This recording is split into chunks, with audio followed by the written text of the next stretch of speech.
What is going on, collective? Welcome back to my channel. It's your boy Adam Ra. Like, comment, share, subscribe. Okay, so the last video that I did had to do with teaching, what was that, using Buddhism, I believe, to get over black magic and things of that nature. So today we are going to tap into the power of I'm going to go with Hinduism, right? Hindu. So essentially, the overall concept of Hinduism, right, has to do with being interconnected with everything, right? And although there is one, it's monotheistic. There are many gods, so it's almost like many bodies sharing one soul. Essentially, is what that is, right? I do have some cards here. I gotta shuffle them, so I'll be shuffling while I'm talking or whatever.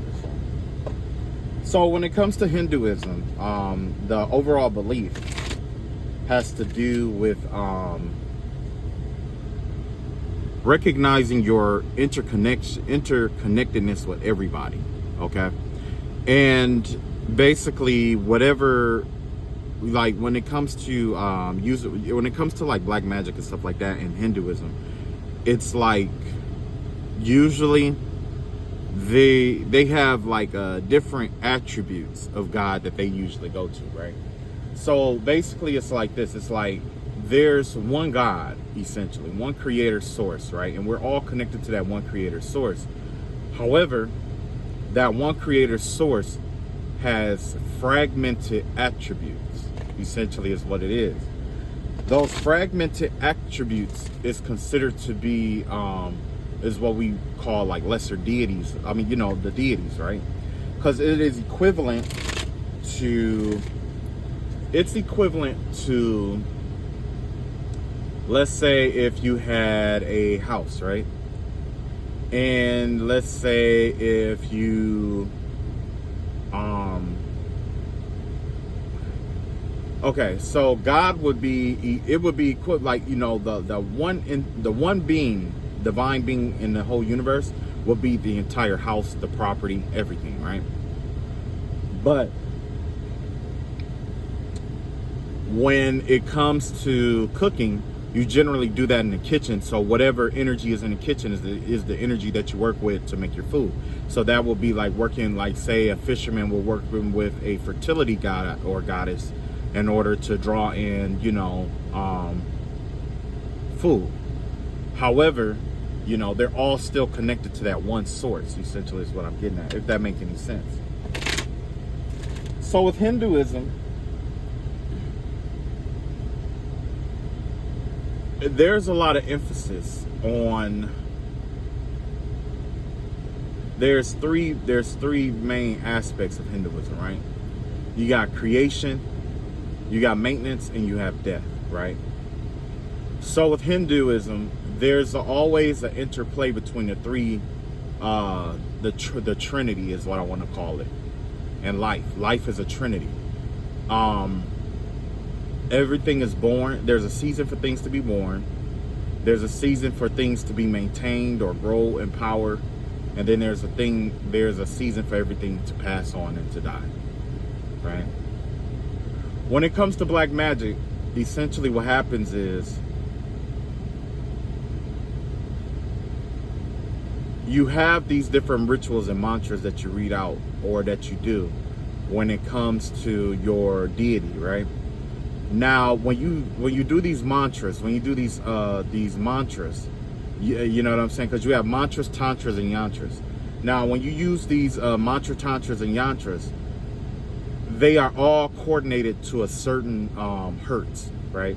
And that hertz is what's loosening up the concentrated energy that is being directed towards you. Because let's say, like with when it comes to spell work is only concentrated energy. That's why you have things like the evil eye. Well, the eye is an iris, and what it does is what? It focuses. It focuses in on certain things.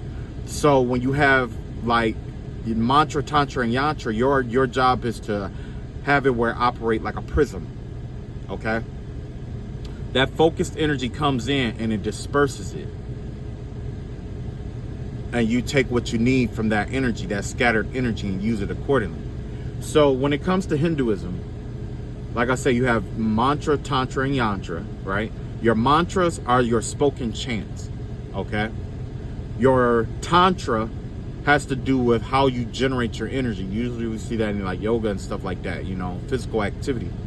And then you have yantras. Yantras are symbols, okay? Now the importance of all of it is this. The importance of the mantra and the repetition in the mantra, it builds up it builds up the vibration that you're going to use. You see what I'm saying? It's kind of like hyping yourself up, right? Or you're drawing. It's almost like a verbal dance with spirit. Verbally, you're generating an energy, right? It's like turn on a generator, and you know that humming noise that it makes.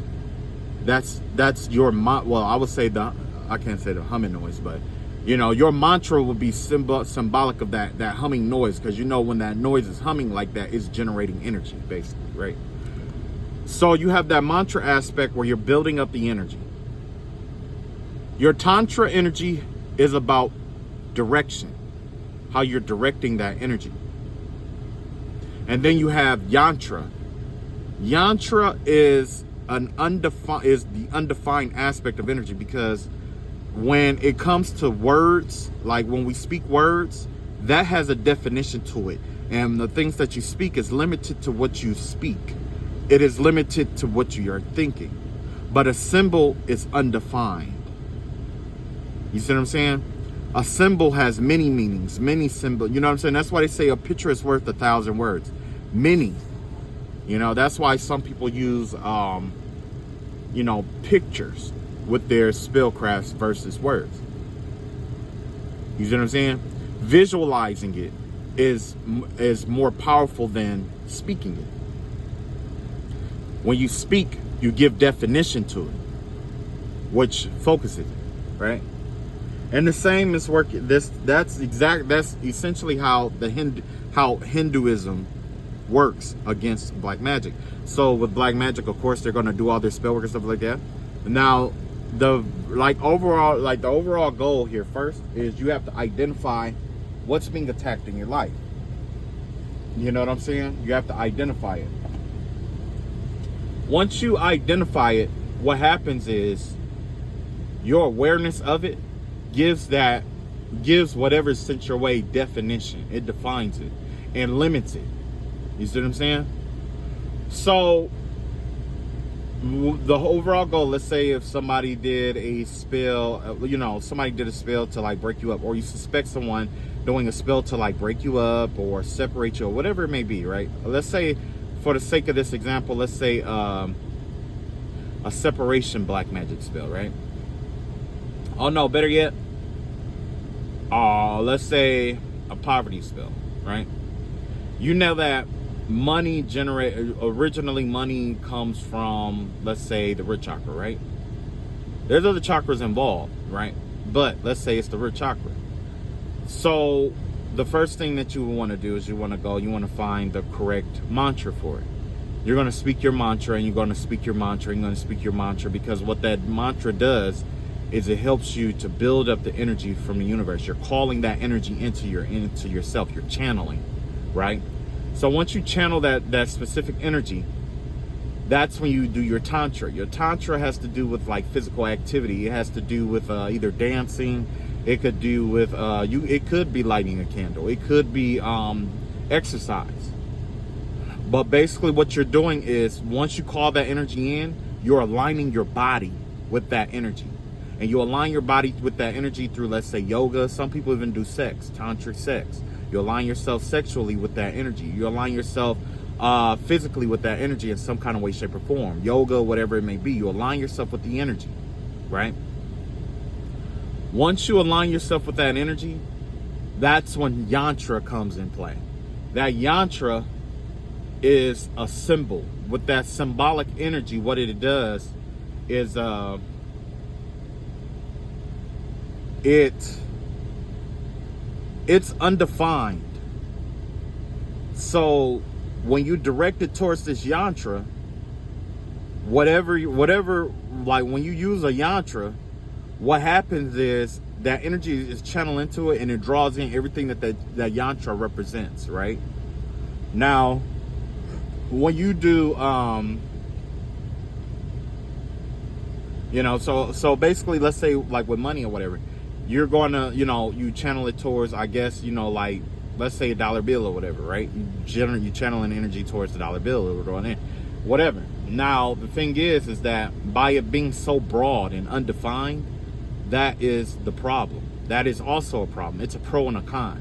The pro of using a symbol is that you draw in everything, everything that symbol represents is what it's going to come to you. The con of it is it may manifest in ways you didn't expect it. Like, say you might have to lose a parent in order to get the money that you were asking for. You might lose a child to get it. You might have to get into an accident to get the insurance money for it. You know what I'm saying? It's not always, oh, we're just going to give you money from the universe. No, it's not that. You see what I'm saying? So, with Buddhism, that's essentially how the black magic, how you disperse, curve, and disperse up the energy of the black magic. Sometimes it's more than one chakra. You know what I'm saying? Sometimes it's more than one. Sometimes that's the only one. You see what I'm saying? Sometimes it's the entire system. But when it comes to like Hinduism, essentially, and I know you guys have like deities and things of that nature, but it's all about connecting with the universe and using your universe's biology to aligning your biology with the biology of the universe, essentially. When you align your biology with the universe, once you channel the energy and align yourself with the universe is designed to balance itself back out if you channel the right energy. By nature, if you look at our body, and we see that in nature everywhere we go. Like in the body, if you don't drink enough water, the body attempts to balance itself out the best way that it can, right? By breaking down the blood. And, to keep your pH level from rising. When, let's say, there's a lot of stuff, like with the bones and stuff like that. Like in the body, we see it a lot. It's called stasis. The universe itself is stasis loving. Okay, it loves balance. That's why you have good and evil, desired and undesired. In our body, we see the same thing. It is desired to have blood cells, but it is undesired to have, blood cells being broken down. But they're both necessary. Neither one is more necessary than the other. It's still necessary. There are evils in this world that we don't agree with, but are necessary and play a role in our development spiritually. Okay? Hang on.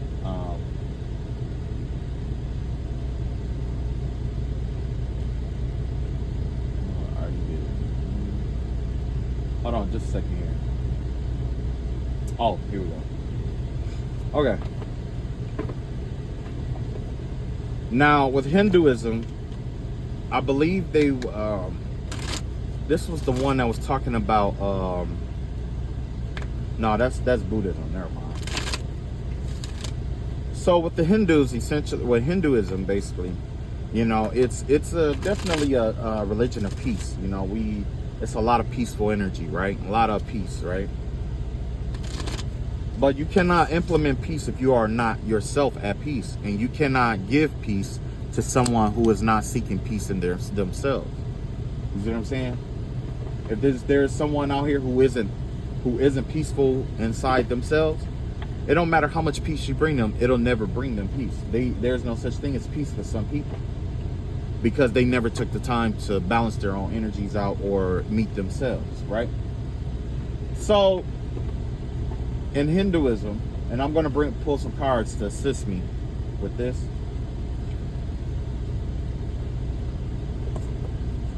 In Hinduism, like I say, you probably still have like your priests and your rituals and stuff like that to do. But I would say the most powerful tools that you have at your disposal is going to rely in, you know, aligning the with the cosmos, essentially. Even if you have to align yourself with the cosmos through a deity, you know what I'm saying? But you don't want to wait till you need a deity. You don't want to wait till you need a deity before, I mean, you don't want to wait till you need a deity before you ask for help.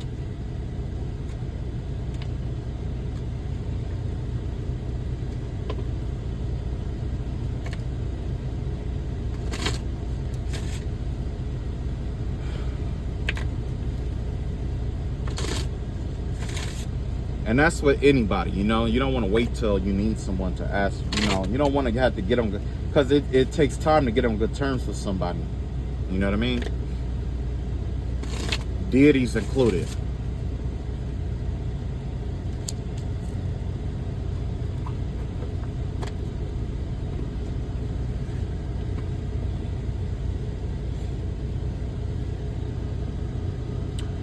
So I pulled these cards, you know, to tap into more insight that I could give in terms of Hinduism, right? So let's see what we got here. We got Lady Portia, Divine Order. Do what you feel is right. An important lesson is unfolding. So when it comes to certain spell works and stuff like that, it's important that you do what you feel is right at that time. In Hinduism, you do not have all the answers, which is why we go outside ourselves in order to tap into the correct answers and things of that nature. So it is important to know you're not going to have all the answers to everything. A lot of times we're going to want to know why, but knowing why is not going to, you know, always present itself at the time that we want it to. Sometimes it takes time. Sometimes there is no reason at all. You know what I mean? But it's important to tap into the universe. There's a divine order in all things. Everything has an order to it. And with Lady Portia's energy out here, it's basically instructing you to do what you feel is right. And don't be afraid to do what you feel is right. Because there's something, you know, important for you to understand when it comes to spell work and things of that nature. So when if someone is to do like a curse or a hex or something on you, your business or whatever it may be, the first thing you want to do is, you know, go meditate on it. I'm not meditate on it, but meditate about it. There's a difference between meditating on it and meditating about it. When you meditate about it, you allow nature and the universe to expose to you what, you know, information, right? Intuitively. And you allow yourself to be guided by it, right? Guided. Go with what you feel. You know what I'm saying? Especially during meditation. Your third eye won't lead you wrong. So I would, you know, what I'm seeing is tap into your third eye energy, and there you go. Right here, repairing the veil for forgiveness. In Hinduism, you know, sometimes, you know, I would say examine yourself for unforgiveness. Generally, low vibrational energy has a way of attaching itself to low vibrational energy within yourself. So if you are in a high vibrational energy, usually low vibrational energy can't latch itself onto you. You see what I'm saying? That's the whole point of black magic. Black magic is basically using the concept of magneticism, light attracting light. So that's why, you know, someone will do it just to get you upset or angry, and then start latching on more and more of that work onto you more and more. So basically the vibe that I'm getting here is like, it has to do with forgiveness, you know. So if you've done anything wrong to anyone, it will be good in, you know, with Hinduism, ask for forgiveness. Don't be too ashamed to ask for forgiveness if you wronged someone, especially if you wronged someone and you didn't know that you wronged them. That happens a lot when you are dealing with people of different cultures or different, you know, caste systems. You know what I mean? Sometimes we have a tendency to offend someone that we didn't even know that we offended. You see what I'm saying? And when you offend somebody that you didn't know you offended, you wouldn't know because of the morals and values that you're used to. According to your morals and values, it works. But according to theirs, it might be a violation. That's just like me wearing, you know, a black shirt on Tuesday might be a violation of someone else's. Or me, let's say, eating, you know, bacon. You know what I'm saying? Is offensive to a certain culture. You know? But Um, you don't do it to offend people. You see what I'm saying? So, I mean, if you do offend people, it's okay to, ask for forgiveness. But in the same breath, there's limits to that too. You don't want to just go around and just be like, oh, I need to get forgiveness. No, you don't. You don't have to do nothing like that. But when it comes to black magic, forgiveness is a huge thing. Whether you have to forgive yourself, forgive the other person, or even ask for forgiveness for someone else. That's something I had to learn too, and especially when it comes to like dealing with like my niece. My niece is a well, obviously a girl, but the thing about asking for forgiveness from, let's say, an adult versus a kid is two totally different things. When you ask for forgiveness from a kid, that is different than an adult. So when an adult, you can be like, oh, I'm sorry, I apologize. They understand because they live like they have the experiences. Children don't have a lot of experiences, but when you ask them if they forgive you too, you see what I'm saying? Like, hey, oh, you know what? I'm sorry, I did this. And then they'll be upset about it. I'm like, can you forgive me for that? Because I did do that, whatever. And kids, they don't think with logic mind, but they 9 times out of 10 when you ask, they'll forgive you. You know what I'm saying? So forgiveness is different for everybody. It's different.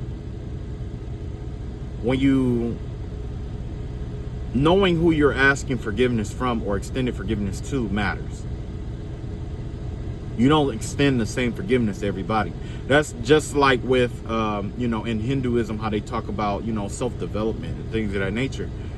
If there's a person that is unforgiving of other people, that person is unable to forgive themselves for things that they've done in their life. If you can't forgive yourself for things that you've done in your life, there's no way that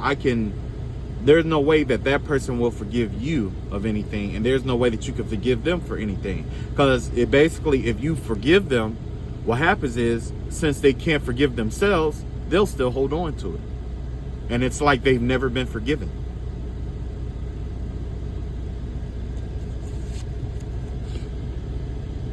The garden and the gate in reverse here. Black magic with Hinduism, it's not easy. You know what I'm saying? A lot of it is hidden, okay? There's a lot of work that gets done in Hinduism that is hidden, okay? And you will probably never know that there's work being done on you a lot of times. You know what I'm saying? So essentially, if you are unaware, every once in a while, just go to your deity, whoever you believe in, whoever you trust, and you ask them to bestow upon you the spirit of revelation. Ask them to reveal to you in your life if there's anything that is displaced, any harmful work that was sent up against you, any harmful thoughts or deeds that have been being directed to you. Ask. Hinduism is strongly based on asking. We ask the universe who we are. We ask the universe what is expected of us. We ask the universe how it operates. We're asking. And spiritual practices and religious practices is all about asking. Ask. If there's something you desperately want to know, ask. Ask the universe. Connect to your deity. Connect to your God or goddess or whoever you believe. And ask. Just ask. When you ask, allow the signs to come to you. Don't ignore the signs after. That's like asking someone, hey, how are your day? And then zoning out when they're explaining it to you. You wasn't really prepared for the answer. So why should I give you an answer if you're not prepared for it?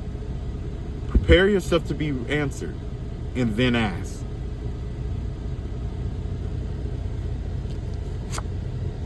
We have rescue here. Yeah, that asking, when it comes to rescue and things of that nature, there's always a way out when it comes to Hinduism. There's always a way out, whether you free yourself internally, and because what happens with Hinduism, especially with the, meditation, and I'm not saying you guys are the only ones that meditate, but when you free yourself within from that energy, when you ask for your deity to disperse that energy, to scatter that energy, to shatter that energy or whatever it may be, when you ask for it and it is given and granted unto you, then You free yourself internally, and as a result, you'll attract that freedom or that sovereignty external to your energy, external to you. There's nothing that you can't create or connect with. Everything that you could create, you could connect with everything. Everything has energy for you to connect with it, even the stones. But if it's not sought out in the right manner, then it will not come about. The best way to keep yourself, with black magic, with Hinduism, you have to have a really good diet. You have to get a good diet. What you eat matters. You want to eat a lot of plants, vegetables. You want to eat a lot of fruit. You want to eat a lot of, water-based energies. You know what I'm saying? Foods that's high in sulfur. Things like that. Because what it does is raises your vibration. It assists you in raising your vibrations. Okay.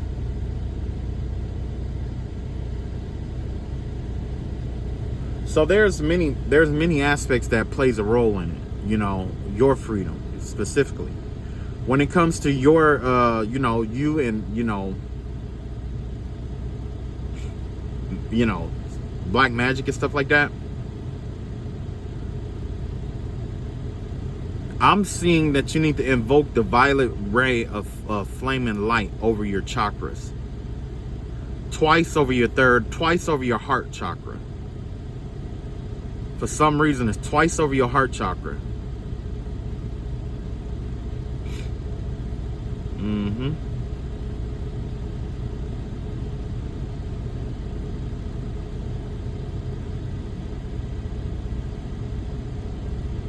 Yeah. Whatever wound that comes about, or what is exposed to you in this dark magic or whatever it may be, whatever your initial reactions are to it and things of that nature, you should pay attention to that, because that's a way for you to expand your spiritual gifts, your spirituality into, into the higher realms. This is a way for you to get compensated, essentially. So with Hinduism, I see a lot of compensation energy here. The vibe that I'm picking up has to do with the energy of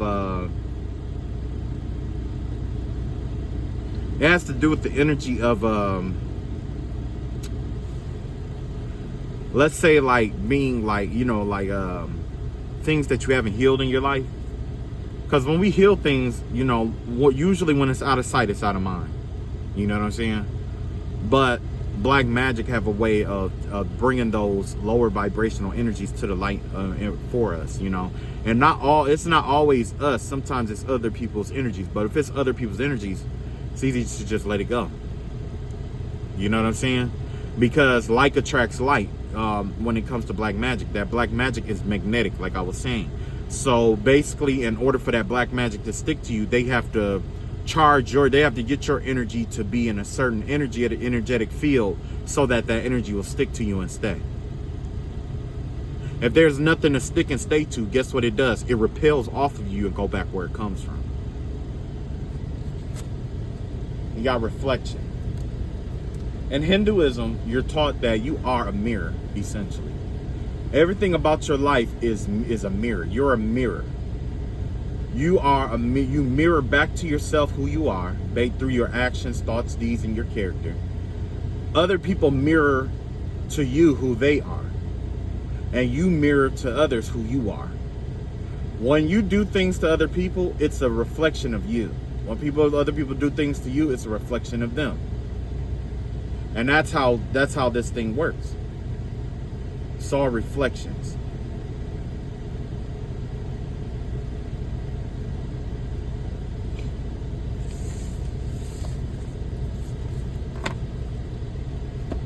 So with Hinduism, like I say, it boils down to mantra, tantra, and yantra, right? When you use those in together, that's how you connect to your God, your deity, and that's how you cleanse energy off of you. Don't get me wrong, there are other rituals that you use, but this is just the mental aspect of it. Just something to get you to think about your religion deeper, And essentially what happens is Once your mind is attuned to a certain kind of energy, which is what the mantra is, right? The mantra attunes the mind.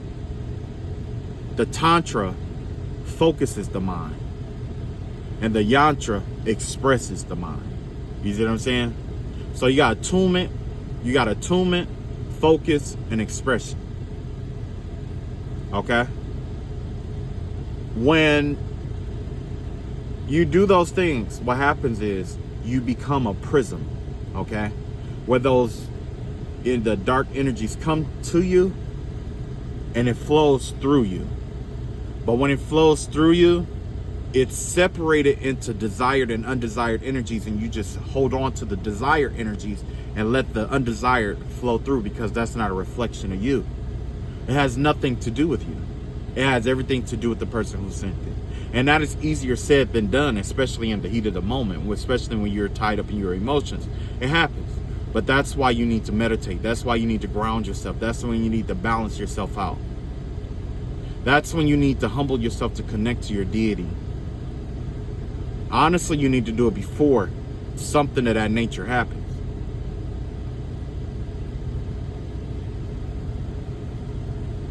But that's how it works. All right, that's all I got. I know that video was kind of short, but you know, with Hinduism, like I say, you know, there's a lot of deities with Hinduism. There's a lot of different people. You know, I know you got Kali Ma and all that other stuff that people reach out to do hexes and curses and things of that nature. And I know that you guys have your own special way of dealing with it in the temples and stuff like that. But like I say, if you're not ready to receive the healing to have that curse broken off of you, you won't have it all. It won't break. You have to be prepared. You have to prepare yourself for it. Everything is preparation. If you can't, you know, and the best way to prepare yourself is to do what you can with what you got from where you are.